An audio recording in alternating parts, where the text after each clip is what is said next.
WISU presents Chop It Up the Podcast with Amere and Baylee Chamberlain. Your key to the sports world. Let's get to it. Yes, sir. It's Chop It Up the Podcast, your key to the sports world. I'm Amere alongside my partner Baylee Chamberlain, and this is Season 1, Episode 6.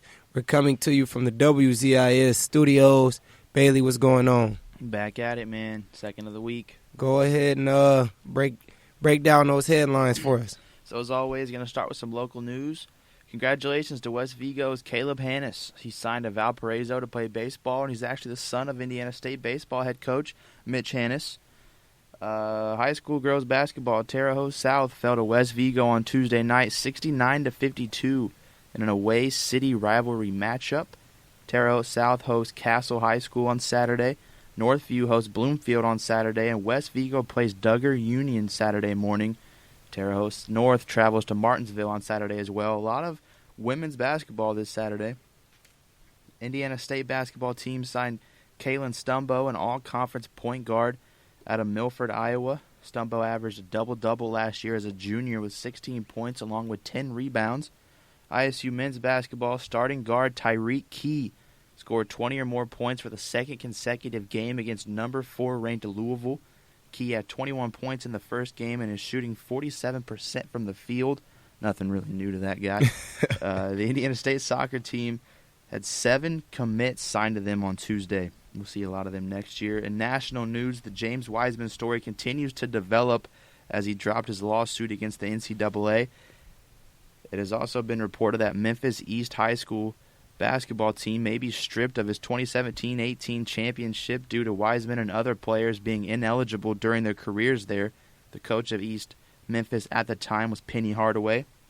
And in the NFL, former quarterback Colin Kaepernick has stated on social media that his representative has received contact from the NFL about working out for teams. Although multiple teams have confirmed they will attend the workout, none have been identified by name who will be going. And then a little bit of baseball news. The MLB raised the league's minimum salary to $563,500 for the 2020 season. $500,000, that's good money. I wouldn't mind it. I got to figure out how to get in the MLB, man. It's time for Sycamore Spotlight.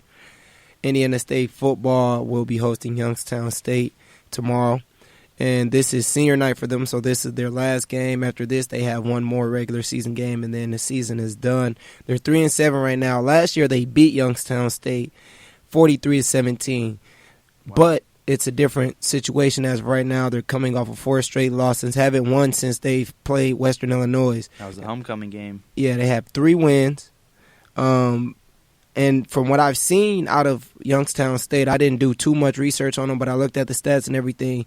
And statistically, they seem like they have a really balanced offense. They average 190 rush yards per game and 200 pass yards per game. Wow. So I think that the big thing defensively is going to be stopping them. Yeah. Obviously, you just got to make those stops.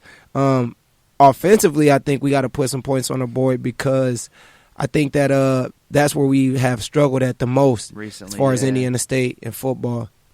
Yeah, I definitely think the defense is going to go out there and do what they do best, but that offense, they need to start fast, especially at home, and they need to just produce points. They can't have dead drives early in the game because Youngstown State will definitely take advantage of that. And that's been another problem with Indiana State too. Sometimes they get those opportunities, and they don't take advantage and they don't capitalize, and that's a problem also. They also need to not turn the ball over, and if they do turn the ball over, the defense needs to stop Youngstown State. And if Indiana State's defense turns it over from Youngstown State, Indiana State's offense needs to take advantage of that. And people listening, like, they probably think, okay, they keep on saying this for defense. Okay, they just got to stop them. Because the defense hasn't had a problem with doing that with people. They stop people. If you watch Indiana State football team, you can see that the defense isn't a problem. So that's why all we're saying is they have to stop them. Now, this might take a little bit more breaking down. What do you think has to be the offensive plan coming into this game? Minimize turnovers and throw the football. I think they need to beat Youngstown State through the air. I think Youngstown State's going to come out and be able to stop the run. especially early. I think they need to air the ball out, which me and you both know they're not going to do. But I think it'd be pretty cool to see him do that. Yeah. And they just need offensive plan coming into this game. They need to score points early. They need to get confidence on that sideline early in the game and set the tone for the rest of the game. Because if they come out, have a bunch of dead drives early, that's just going to set the pace, especially all the way up at least till halftime. Obviously. And as far as what I think offensively that they should do, if he want to run the ball, I understand. Set up the run, that's fine. Use Dominique Daphne since you've been running the ball with him. Yeah. Use him and set that up. But you're gonna have to pass at some point. And this is another thing as far as Curtis Wilderman, he has to execute because they let him throw the ball a couple times in Northern Iowa and he was throwing picks. He threw 2 picks and he fumbled once. Yep. You can't do that, especially as you're heading to the end of the season. You got to end the season with a bang so you can at least have some momentum as you go forward. Yep. Now, as far as Indiana State men's basketball, they played Louisville on Wednesday night. We were down there, man. Yeah, and it was fun. It was a really good. It was a very fun experience. They have a great atmosphere. I think that was like the 8th, 9th Louisville game I've been to in my life. Nice. My first. Yeah, and all I want to say is the Yum Center is fantastic. I really would love to be like a college basketball player and have that as my home arena. Dude, that place was incredible. And Baylee just kept on saying, man, look at the cheerleaders here. They don't look like this back in Terre Haute. Hey, I'm just saying. Man, but outstanding game for Key. Oh, yeah. He had 20 points. And, the first play of the game, Louisville got possession. Yep. And my man's Christian Williams got a steal, fast break, and dunked it. That is a perfect way to start off a game against the number 4 ranked team in the nation. Yep. So with him having that and him making those type of plays, if he can do that on a regular basis, because he's only I think he's a senior, so actually he's not coming back next year. So with him being a senior, I think that just them having that type of motivation moving forward into the season is what they need. What has to change about this team? Because although we're talking about who's been doing good, this team is still 0-2. Right. And I know that they've played 2 hard games, but those were 2 winnable games. Of course. And I think one of the biggest things that needs to change, one on the defensive end, it's really hard to match up with a team like Louisville in Louisville. I mean, the first thing I noticed when we walked in the building was how big their players were. And that was a problem because another thing Indiana State had a problem doing was playing underneath. Yeah, man. It was really hard for them to play underneath, and I really couldn't blame it on them because they didn't have the size to play with Louisville. Yeah, and that was on both ends. Louisville was not allowing Indiana State to get inside when Indiana State had the ball, and then on the other side, when Louisville had the ball, they were getting all they wanted to in the paint and on the rebounding side. And then some. Yeah, Indiana State was giving up a lot of offensive rebounds to Louisville, a lot of second-chance points.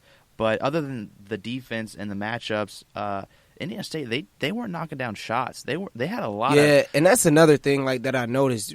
You seen how Louisville came out on fire. Yeah. The first 6 threes they were smacking. Knocked down. Yeah. 100% 3-point percentage for the first 6 threes. And I think this is the thing. I seen the reaction that the Indiana State players had. They were like, okay, that's cool. We coming back down court. Yeah. And some of them would capitalize and some of them wouldn't. And they had all kinds of easy looks. I'm looking at the stat sheet right now. Jordan Barnes, 2 of 13 from the field, 2 of 9 from 3, only 7 points.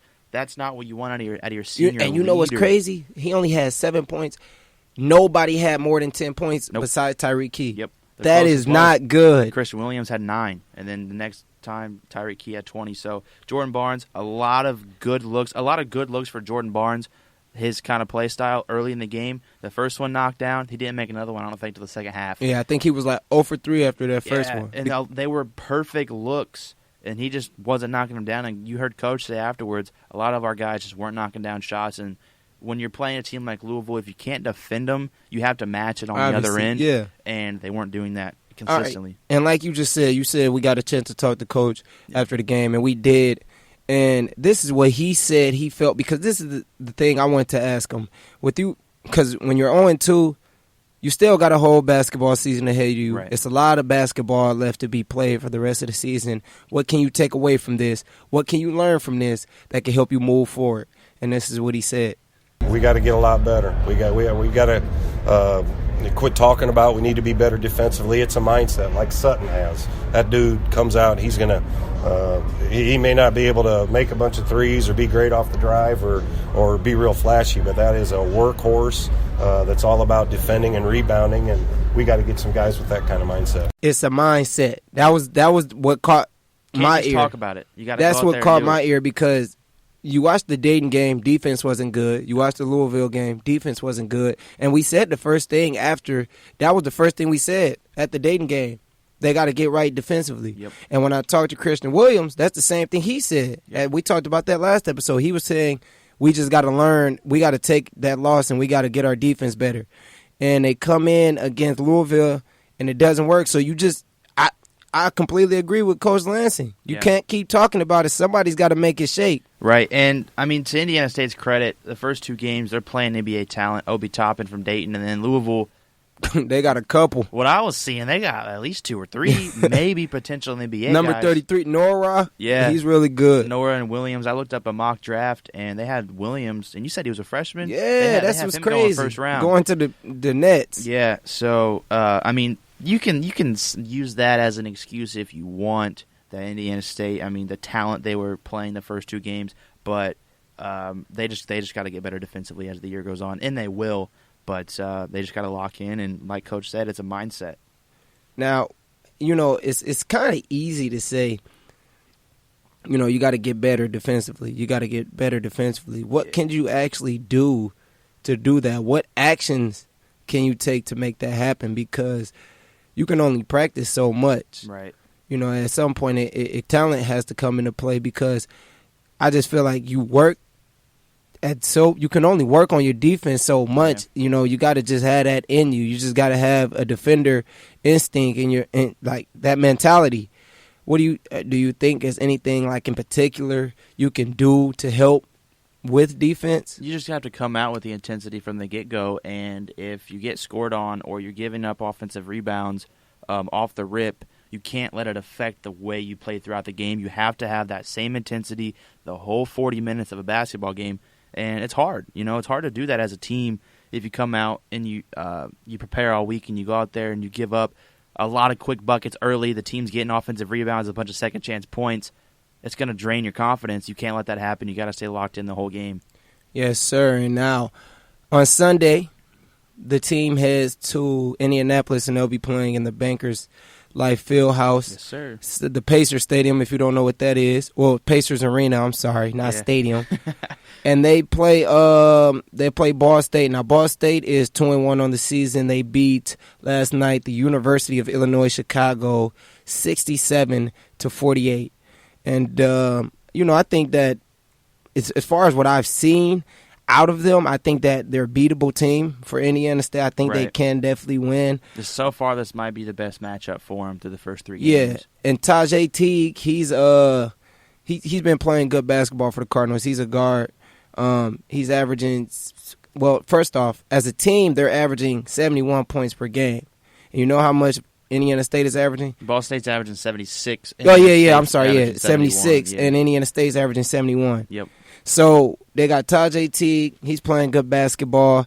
I think the big thing is they have to force Teague to the perimeter because he's 0 for 5 at the three-point line. Yep. They have to score, obviously, because they weren't really knocking down the shots that they should have last night. Cooper Neese was off. Man. Jordan Barnes was off. It seemed like the only person that was on was the guy that you see working out after practice every day, Tyreek Key. Tyreek Key is the type of player that, so far that I've seen so far when I've been here, he will never disappoint you. And you need players like that on your team. And you kept saying that at the game. You kept on saying, like, this is crazy. Like, you'll get disappointed by all these players, and then Tyreek Key, he's the only one who won't. It's crazy. And that just shows, like, just how much time he puts in that gym. It portrays on the court. Now, another big thing that I noticed when they play Louisville that they need to not have happen against Ball State is they have to knock down those important shots in the clutch situations. Yep. Because it was times when Jordan Barnes had that 3 and it was open and it was a perfect shot that they needed. Couldn't have asked for a better shot in the game. And he couldn't knock them down. Yep. Now, I understand people had their bad game. Right. They have their bad shooting games. And I